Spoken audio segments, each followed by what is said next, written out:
تو یہ بہتر ہوگا۔ پھر دوسری چیز یہ ہے، یہ تو ایک بات ہو گئی، یہ ایک بات مکمل ہو گئی، یعنی لعلکم تتقون کی روشنی میں ایک بات مکمل ہو گئی۔ اس کو تو آپ لوگ گرہ باندھ لیجئے، اس کو اچھی طرح سے نوٹ کر لیجئے، اسی کے حساب سے رمضان گزارنے کی کوشش کیجئے۔ اب کچھ اور باتیں کر لیتے ہیں رمضان کے عمومی احوال کے تعلق سے۔ یعنی رمضان ہمارے معاشرے میں یا جس ماحول میں ہم لوگ رہ رہے ہیں، رمضان بھی ایک رسم بن گئی ہے۔ یعنی جیسے دوسری رسومات ہوتی ہیں، دوسری چیزیں ہوتی ہیں، ٹھیک ہے آئی چلی گئی، اسی طریقے سے رمضان کو بھی ہم لوگوں نے ایک رسم بنا لیا ہے، اس معنی کر کے کہ رمضان کا مہینہ آیا تو کچھ حرکت پیدا ہوئی، کسی نے قرآن کھول لیا، کسی نے عبادت کر لی، لیکن جو رمضان کی روح ہوتی ہے وہ روح عموماً ہمارے یہاں سے ختم ہو چکی ہے۔ رمضان کے مہینے میں عبادتوں کا اہتمام تو ہو جاتا ہے، لیکن کسی کے ذہن میں نہیں آتا ہے کہ اس مہینے میں اللہ کو راضی کرنا ہے، یا اس مہینے میں ہم کو جنت حاصل کرنی ہے، یا یہ ہے کہ اس مہینے کو جیسا ہم نے گزارا ہے اس کے بعد کے مہینے کو بھی ہم ویسے ہی گزارنے کی کوشش کریں گے۔ یہی وجہ ہے کہ رمضان سے پہلے کے دن اور رمضان کے بعد کے دن ایک جیسے ہوتے ہیں، جو فرق ہوتا ہے وہ صرف رمضان میں ہوتا ہے۔ شعبان بھی ہمارا ویسے ہی آلودہ ہوتا ہے، شوال بھی ہمارا ویسے ہی آلودہ ہوتا ہے، صرف فرق کہاں پڑتا ہے؟ رمضان میں پڑتا ہے۔ یہ صرف رمضان میں فرق پڑنا یہ اس بات کی دلیل ہے کہ ہم نے رمضان کو عبادت کے طور پر نہیں لیا ہے بلکہ رسم کے طور پر لیا ہے، کہ ہاں ہمارے معاشرے میں ایک رسم آتی ہے، اس رسم کو ہم نے کر لیا، پھر بعد میں بات ختم۔ جیسے رسومات ہوتی ہیں، رواج ہوتے ہیں کہ ٹھیک ہے ایک موقع آیا ہم نے یہ چیزیں کر لی، عید آئی ہم نے سیوئی پکا لی، یہ کر لیا وہ کر لیا فلاں کر لیا ڈھیکا کر لیا، بات ختم ہو گئی۔ پھر اس کے بعد اس سیوئی کا اثر جو اگلے مہینے میں نہیں رہتا ہے یا اس سے پہلے والے مہینے میں نہیں رہتا۔ اسی طریقے سے رمضان کو بھی ہم نے ایک رسم بنا لیا ہے کہ رمضان کا مہینہ آیا تو یہ کر لیا یہ کر لیا یہ کر لیا، جب رمضان گزر گیا بات ختم۔ ظاہر ہے کہ یہ رمضان جو ہے یہ رسم پوری کرنے کے لیے نہیں آتا ہے، یہ رمضان آتا ہے انسان کی زندگی کو تبدیل کرنے کے لیے۔ ہر مسلمان کا رمضان انقلابی ہونا چاہیے، تب تو رمضان کا مقصد حاصل ہوگا۔ اگر رمضان انقلابی نہیں ہے، اس نے اس کی زندگی میں انقلاب نہیں پیدا کیا، تو پھر اس کا رمضان رسم، وہ ایک رسم آئی اور رسم گزر گئی۔ اچھا تماشا یہ ہے ہمارے یہاں ہمارے عرف میں کہ رمضان کے مہینے کو ہم نے رسم بنا لیا ہے، اور ان رسومات میں کچھ ایسی چیزیں ہم نے داخل کر لی ہیں کہ جن کو سرے سے رمضان سے کوئی مناسبت نہیں ہے۔ ایسی رسومات کو ہم نے داخل کر لیا ہے، ان میں ایسی ایسی چیزوں کو ہم نے شامل کر لیا ہے اس میں کہ اس کو رمضان سے سرے سے کوئی مناسبت نہیں ہے۔ رسول اللہ صلی اللہ علیہ وسلم کی زندگی میں ان کا دور دور تک تصور نہیں۔ یہ عمومی چیز ہے مسلمانوں کی زندگی میں، اگر میں بتاؤں تو رمضان کے مہینے کو ہم نے کھانے پینے کا مہینہ بنا لیا ہے۔ زبان کا سارا چٹورپن جو اترتا ہے وہ رمضان کے مہینے میں، جتنے اچھے کھانے بننے ہیں وہ رمضان کے مہینے میں بنائے جاتے ہیں، کھانے کا جتنا اہتمام کرنا ہے وہ رمضان کے مہینے میں کیا جاتا ہے۔ کھانا اور سونا ایسا لگتا ہے کہ جیسے رمضان کے مہینے کی شناخت بنا دی ہے مسلمانوں کی، کھاتے ہیں اور سوتے ہیں، کھانے کی چیزیں اچھی اچھی چیزیں بنائی جاتی ہے۔ حالانکہ رمضان کھانے کا مہینہ نہیں ہے، بھوکے رہنے کا مہینہ ہے۔ اللہ نے کہا ہے کہ کلو وشربو ہنیم بما اسلفتم فی الایام الخالیہ، کہ تم لوگ کھاؤ پیو جو تم نے خالی دن گزارے ہیں اس کے بدلے میں، خوش ہو کر کے کھاؤ پیو، سیرابی کے ساتھ کھاؤ پیو جو خالی دن تم نے گزارے ہیں اس کے بدلے میں۔ یہ جنت میں اللہ تبارک و تعالی جنتیوں سے یہ بات کہیں گے کہ تم لوگ کھاؤ۔ ظاہر ہے کہ اللہ نے جب یہ بات کہی کہ بما اسلفتم فی الایام الخالیہ، کہ جو پچھلے دنوں میں تم بھوکے رہے ہو، جو کھانے پینے سے خالی تمہارے دن رہے ہیں، اس کے بدلے میں تم کھاؤ۔ ہمارے دن کھانے پینے سے کہاں خالی ہوتے ہیں؟ رمضان کے مہینے میں ہمارے دن کھانے پینے سے خالی ہوتے ہیں۔ روزہ تو ہم نے رکھ لیا، لیکن جیسے ہی سورج ڈوبتا ہے اس کے بعد جو کھانا شروع کرتے ہیں تو پھر اللہ کی پناہ پوری رات چرتے رہتے ہیں، پوری رات کھاتے رہتے ہیں۔ ظاہر ہے کہ اس کی بنیاد پر، یعنی آدمی اتنا کھا لے گا، اس کھانے کی بنیاد پر اللہ تو نہیں کہے گا کہ بما اسلفتم فی الایام الخالیہ۔ اللہ نے وہاں پر ارشاد فرمایا کہ جو تم نے بغیر کھائے پیے جو دن گزارے ہیں اس کے بدلے میں کھاؤ۔ اس کا مطلب یہ ہے کہ اللہ کی منشا یہ ہے کہ ان دنوں میں کم کھایا جائے۔ ان دنوں رمضان کے دنوں میں تو کھانا نہیں ہے، لیکن رمضان کی راتوں میں بھی کم کھایا جائے۔ اگر زیادہ آدمی کھا رہا ہے تو اس کا مطلب یہ ہے کہ وہ اللہ کی منشا کے خلاف کر رہا ہے۔ اگر آدمی ٹھوس رہا ہے رمضان کی راتوں میں تو کس بنیاد پر وہ اس بات کو سنے گا کہ بما اسلفتم فی الایام الخالیہ؟ کس بنیاد پر سنے گا؟ اس کے کہاں ایام خالیہ ہیں؟ اس کے خالی دن تو ہے نہیں، اس کے تو ٹھسے ہوئے دن ہیں۔ تو یہ آیت بہت واضح طور پر بتا رہی ہے، بہت واضح طور پر اشارہ کر رہی ہے کہ یہ اللہ کی منشا یہ ہے کہ اس رمضان کے مہینے میں کم کھایا جائے، اور ہم نے اس کو کھانے ہی کا مہینہ بنا لیا، خالی کھانے کا مہینہ۔ زبان کی ساری لذتیں اس مہینے میں ہم حاصل کرنے کی کوشش کرتے ہیں، مختلف طرح کے کھانے، افطار الگ ہے، افطار کے بعد پھر کھانا الگ ہے، پھر اس کے بعد تراویح میں کھانا ہے، پھر تراویح کے بعد کھانا ہے، پھر سحری کھانا ہے، یعنی یہ پورے دن میں ملا کر کے 3 مرتبہ کھاتے ہیں عام دنوں میں، اور ان دنوں میں، رمضان کے دنوں میں رات میں ملا کر کے 5 مرتبہ کھا لے۔ ظاہر ہے یہ کھانے کے دن نہیں ہے، یہ عبادت کے دن ہے، یہ بھوکے رہنے کے دن ہے، ان دنوں میں بھوکا رہنا چاہیے۔ سونے کا بھی معاملہ وہی ہوتا ہے کہ نیند لمبی ہو جاتی ہے، جو لوگ 6 گھنٹہ سونے والے ہوتے ہیں وہ 8 گھنٹہ سونے لگتے ہیں، حالانکہ رمضان میں جو لوگ 6 گھنٹہ سونے والے ہیں ان کو 4 گھنٹہ سونا چاہیے۔ سونے کے لیے تھوڑی رمضان کا مہینہ بنا ہے، جاگنے کے لیے بنا ہے، آدمی راتوں میں جاگے، دن میں بھی کبھی زیادہ حصہ بیداری میں گزارے۔ ظاہر ہے کہ جتنا زیادہ حصہ اس کا بیداری میں گزرے گا، ہوش و حواس کے ساتھ گزرے گا، اتنے ہی اس کو عبادات کی توفیق ہوگی۔ آدمی غفلت کی حالت میں اگر گزار رہا ہے تو روزے کی حالت میں سویا ہے تو بھی اس کو ثواب ملے گا، روزے کا ثواب تو تب بھی اس کو ملے گا اگر روزے کی حالت میں سویا ہے تو روزہ رکھ کر۔ لیکن اگر وہ جاگتا رہتا تو کچھ اور نیکیاں کرتا۔ غفلت کی حالت میں کیوں ان دنوں کو آدمی؟ ہمارے یہاں عمومی طور پر عمومی ماحول یہی بنا دیا گیا کہ رمضان کا مہینہ کھاؤ پیو، رمضان کا مہینہ ہے۔ یہ ہے غلطی ہے، ہم لوگوں کی غلطی ہے جس کو سدھارنا چاہیے۔ ہمارا معاشرہ ایسا بن گیا ہے، اب اس کو بدلنا چاہیے، معاشرے کی اس ریت کو بدلنا چاہیے، اس چیز کو بدلنا چاہیے کہ بھائی یہ کھانے کے لیے نہیں ہے۔ افطار کی ضرورت ہے، آدمی بقدر ضرورت افطار کر لے، کھانا ہے تھوڑا تھوڑا،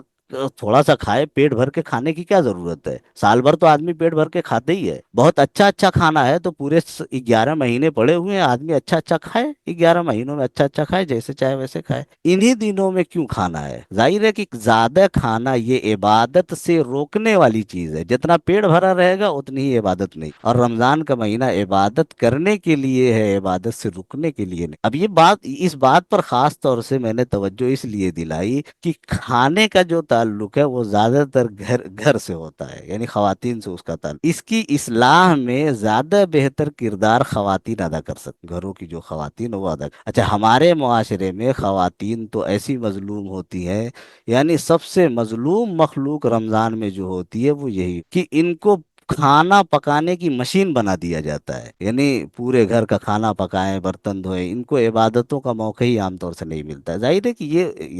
ان سب کے بعد بھی یہ ایک سعادت کی بات ہے کہ بھائی کی خدمت بھائی کی خدمت ہو رہی ہے، شوہر کی خدمت ہو رہی ہے، باپ کی خدمت ہو رہی ہے، گھر کے لوگوں کی خدمت ہو رہی ہے، ان کو اطمینان مل رہا ہے، ان کو سکون مل رہا ہے اس کی وجہ سے۔ تو یہ تو بہرحال حقوق العباد کی بنیاد پر اس کا ثواب ملے گا، لیکن یہ ثواب دوسرے مہینوں میں بھی حاصل ہو سکتا ہے۔ رمضان میں عبادت کا جو ثواب ہے کہ فرض جو ہے وہ 70 کے برابر اور نفل جو ہے وہ ایک فرض کے برابر ہو جاتی ہے، ظاہر ہے کہ یہ چیز جو ہے بعد میں نہیں حاصل۔ تو اور خواتین کے ساتھ جو معاملہ ہوتا ہے ہمارے عرف میں رمضان کے مہینے میں، تو ان کو کھانا بنانے کی مشین بنا کر کے رکھ دیا جاتا ہے کہ وہ کھانا بنائے، سحری بنائے، افطار بنائے، یہ یعنی اب چونکہ لذائذ کی کثرت ہوتی ہے، یعنی زیادہ چیزیں بنانی ہوتی ہیں، اس لیے زیادہ وقت لگتا ہے۔ عام دنوں میں ایک طرح کا سالن بنانا ہے، تو روٹی بنانی ہے، چاول بنانا ہے، بات ختم ہو گئی۔ رمضان کے دنوں میں افطار الگ بنانا ہے، کھانا الگ بنانا ہے۔ بھائی یا تو آدمی افطار بنوا لے یا کھانا بنوا لے، کھانا بنوا لے اسی کو افطار میں کھا لے، بات ختم ہو جائے گی۔ کیوں ان کے اوپر ان کو جو ہے عبادتوں سے محروم کیا جا رہا؟ اب ایک ایسا ماحول بن گیا ہے خواتین کے لیے بھی کہ جیسے یہ کوئی چیز ایسی نہیں رہی، یعنی ان کی طرف سے بھی کوئی بات نہیں آتی ہے۔ تو ٹھیک ہے، یہ ان کی اطاعت کی بات ہے، یہ ان کی خود سپردگی کی بات ہے، لیکن مردوں کو سوچنا چاہیے کہ ہم کو جتنا عبادت کا موقع مل رہا ہے وہ موقع ان کو بھی۔ یہ چیز جو ہے اس کی اصلاح بہتر طریقے سے خواتین کر سکتی ہیں۔ اب ظاہر ہے کہ اصلاح کے لیے یہ نہیں ہے کہ وہ لڑیں جھگڑیں یا یہ کہ کچھ کہیں، لیکن بار بار اس کی طرف توجہ تو دلائیں۔ شوہر ہے تو اس کو متوجہ کریں کہ بھائی دیکھو یہ چیز نہیں ہو پا رہی ہے، کچھ کم کر لیتے ہیں۔ گھر کا معاملہ ہے تو بھائی بہن وغیرہ کو متوجہ کریں کہ ہم بھی عبادت کرنا چاہتے ہیں لیکن بہت زیادہ موقع نہیں مل پاتا، ہم کو متوجہ کریں، بار بار متوجہ کریں گے، 1 سال 2 سال 3 سال 4 سال میں جا کر کے